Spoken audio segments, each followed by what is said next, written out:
Hello friends, मैं महेंद्र प्रताप सिंह आप सबका स्वागत करता हूं आपके अपने चैनल इंग्लिश की बात में, जहां होगी केवल इंग्लिश की बात।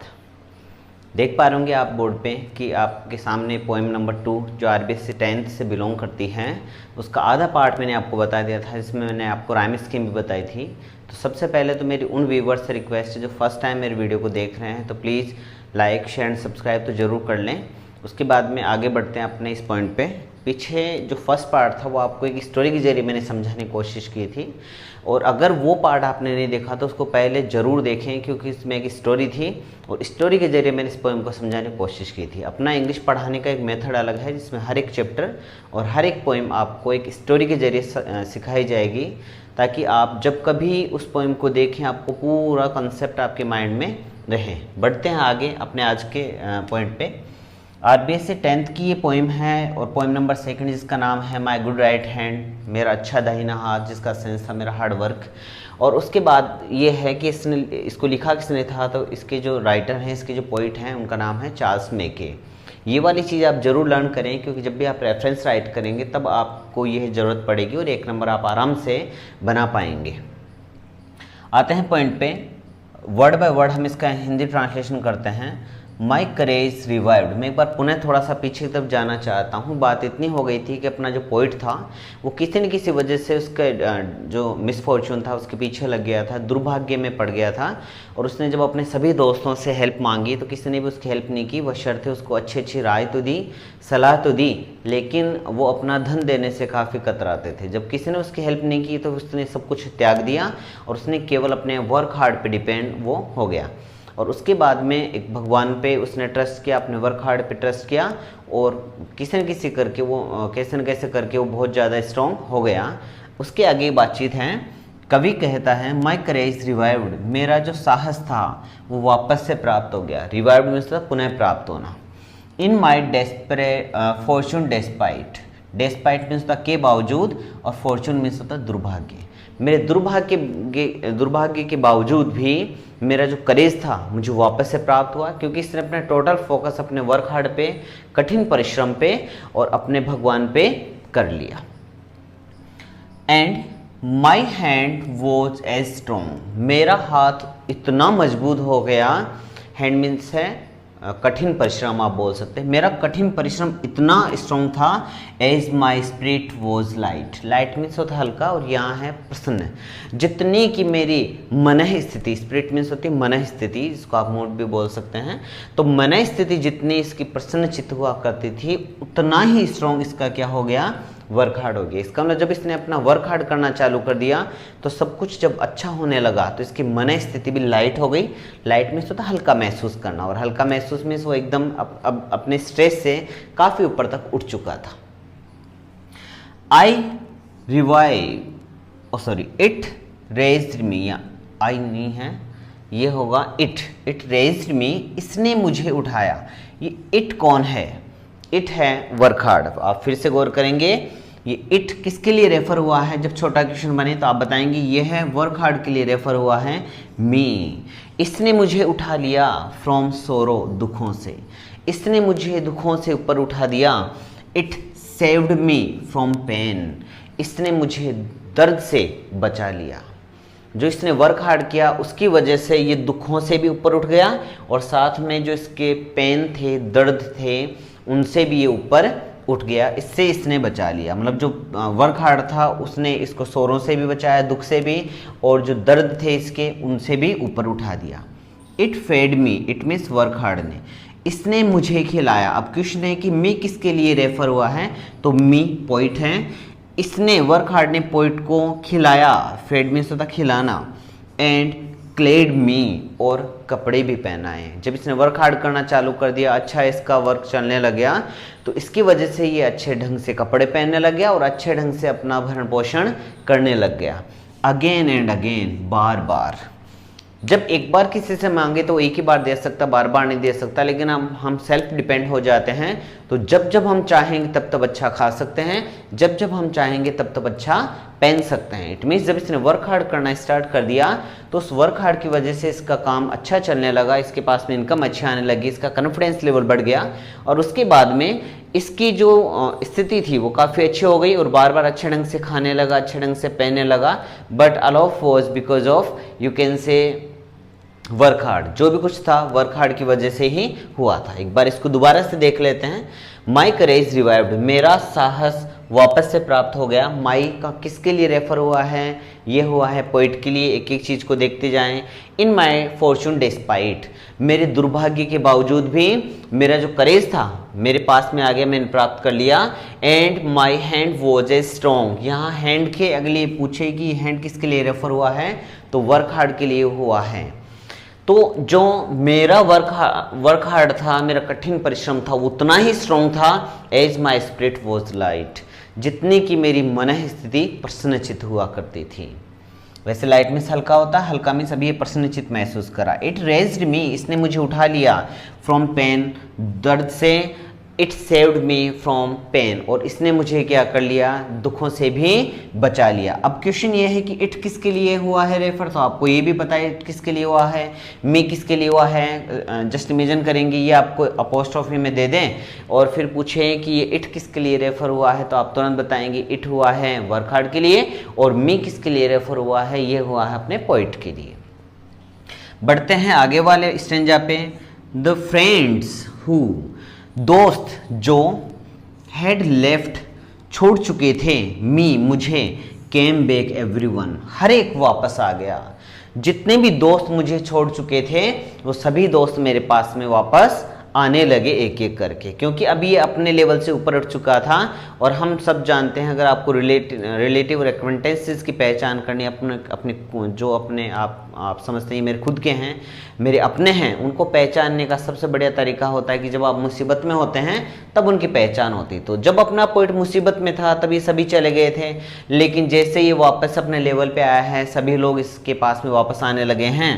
हु का यूज जब हम वो पढ़ेंगे क्लॉजेस तब इसको पढ़ाना है, लेकिन फिर भी आप देख लेंगे कि हु से ठीक पहले नाउन या प्रोनाउन व्यक्तियों से संबंधित मिलता है जो आपके सामने लिखा है, और इसके जस्ट बाद में हेल्पिंग वर्ब या मेन वर्ब मिलती है। हल्का सा यहाँ ध्यान रखेंगे, उसके बाद में हम देख लेंगे। एंड डार्केस्ट एडवाइज़र, और जो डार्केस्ट एडवाइज़र थे मतलब जो अंधेरी राय दिया करते थे, केवल खोखली सलाह दिया करते थे, लुक्ड दिखाई दिए, ब्राइट चमकीले, एज द सन सूर्य के समान। यह सिमिली का यूज़ हुआ है, जहाँ कहीं किसी सेंटेंस में आपको एज और लाइक नज़र आए वहाँ सिमिली होती है। ये भी बड़े लेवल पे जब आपको अभी हो सकता है इन फ्यूचर ऐसा कोई हम निकालें एक पॉइंट जिसमें आपको सिमिलरिटी, मेटाफोर एटसेट्रा एटसेट्रा ये आपको हम बताएं। एंड डार्केस्ट एडवाइजर्स, और जो डार्केस्ट एडवाइजर थे, लुक्ड ब्राइट, लुक्ड मीन्स प्रतीत हुए, दिखाई दिए, ब्राइट चमकीले, एज द सन मानो कि सूर्य चमक रहा हो उस प्रकार से ये दिखाई दिए। I need them no more, I need मुझे आवश्यकता है, देम उनकी, नो मोर अब मुझे उनकी कोई आवश्यकता नहीं है। अब क्वेश्चन ये है कि सर यहाँ देम किसके लिए रेफर हुआ है, तो आप बोलेंगे डार्केस्ट एडवाइजर, और you can say oldest friends, जो ओल्ड फ्रेंड्स थे, एक्वेंटेंसेस थे, उनकी अब अपने जो राइटर है, अपना जो पोइट है, उसको कोई ज़रूरत नहीं है।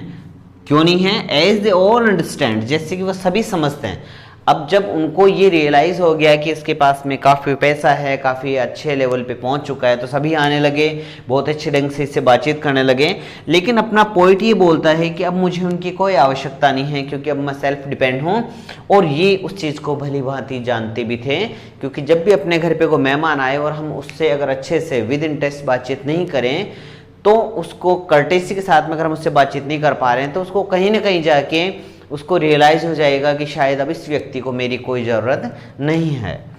आई थैंक दी, मैं तुम्हें धन्यवाद देता हूँ। यहाँ दी का सेंस है यू, मैं तुम्हें धन्यवाद देता हूँ। आई ट्रस्ट दी, मैं तुम पे विश्वास करता हूँ। यहाँ दी का सेंस लेंगे यू।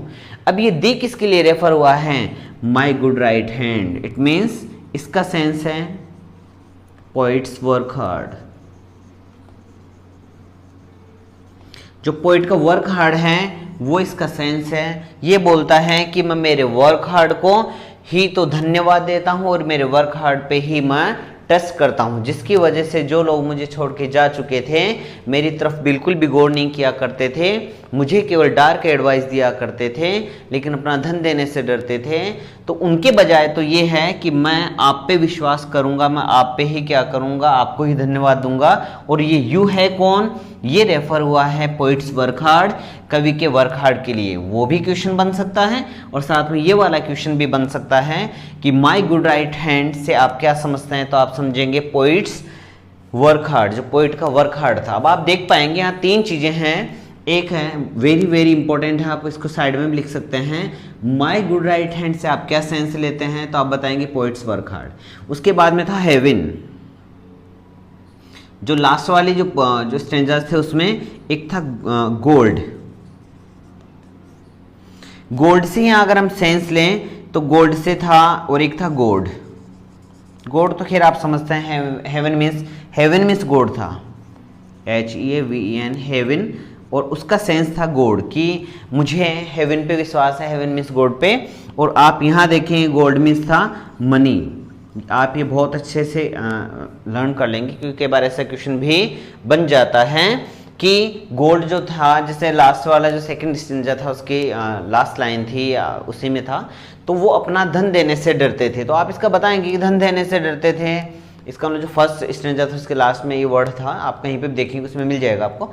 तो उसमें देखेंगे कि गोल्ड का सेंस था मनी, और जो हेवन था उसका मतलब था गॉड, भगवान। और उसके बाद में था माई गुड राइट हैंड, तो my good right hand, God and heaven से आप क्या, हेवन और गॉड से आप क्या सेंस लेते हैं, तो आप समझ जाएंगे कि हेवन मीन्स गॉड, भगवान पे विश्वास करता है ये। उसके बाद में था गोल्ड, तो गोल्ड मीन्स यहाँ गोल्ड से मतलब सोने की बातचीत नहीं है, यहाँ धन से बातचीत है। और बात करें माई गुड राइट हैंड की, तो इसका मतलब था पोइट्स वर्क हार्ड। उम्मीद है ये वाला एक्सचेंज भी आपको बहुत अच्छे से समझ में आ गया होगा। अब बातचीत करते हैं, सर इसमें ऐसी कौन सी चीज़ है जो थोड़ा और प्लस मेरे इसको राइटिंग को कर सकती है। When I will write my reference context and explanation, if I get any kind of stranger from this poem, इस पोइम से अगर मुझे कोई स्ट्रेंजर मिलता है, because we have 4 strangers in this poem and every strangers have 4 lines, हर एक stranger में 4 लाइनें हैं। तो आप इसमें क्रिटिकल कमेंट्स में ये आराम से डाल सकते हैं। First of all you will write here the rhyme scheme of this poem. तो राइम स्कीम मैंने आपको निकालना बहुत अच्छे से सिखा दिया था, आप उसमें आराम से सीख सकते हैं। इसमें एक बार मैं दोबारा से सिखा देता हूँ ताकि आप इसको बहुत अच्छे से कर पाए। देखते हैं राइम स्कीम। राइम स्कीम क्या होती है?